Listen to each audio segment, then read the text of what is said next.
I haven't always been a Christian. In fact, I gave my life to Jesus about 15 years ago.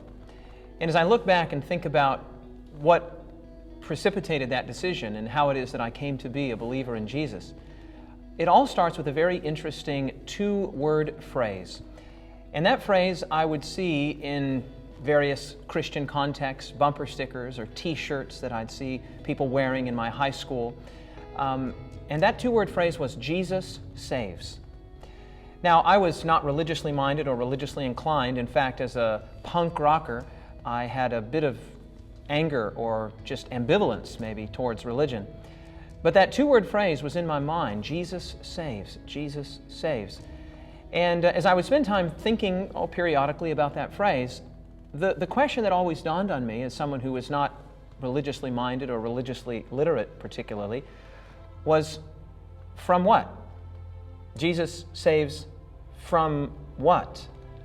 At about the age of 23 years old, I came to realize that I was in need, that I had issues, emotional, spiritual. I probably wouldn't have regarded them as spiritual at the time, but emotional, relational issues, and I needed help. In fact, I came to believe that I needed more than help, and somehow, intuitively, I knew that I needed to be saved. Isn't that a strange thing? I knew, before I even really knew what a Savior was, that I needed salvation. And that phrase came back to me, that phrase that I'd thought about episodically over the years, Jesus saves.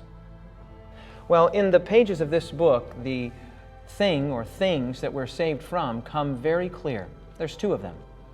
Number one is death, and we all know that death is an unpleasant and undesirable thing. You've probably heard the saying before, there are only two things sure in life, death and taxes.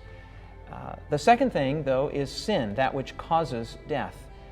So when we see that phrase, or we hear that phrase, Jesus saves, the biblical answer as to what do we need to be saved from is sin, and that which follows from sin, death. And at the age of 23, almost 24 years old, I knelt down in my bedroom at the time, and I prayed, and I remember very distinctly that prayer. I said, God, if you are real, save me from myself, because I'm afraid of what I will become if you are not real.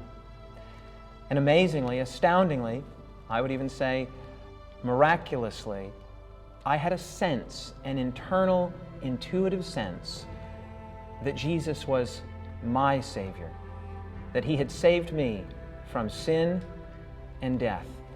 And that phrase that I thought about over the years from time to time came to be the truth about me and the truth about my soul. And it's also the truth about you. Jesus saves.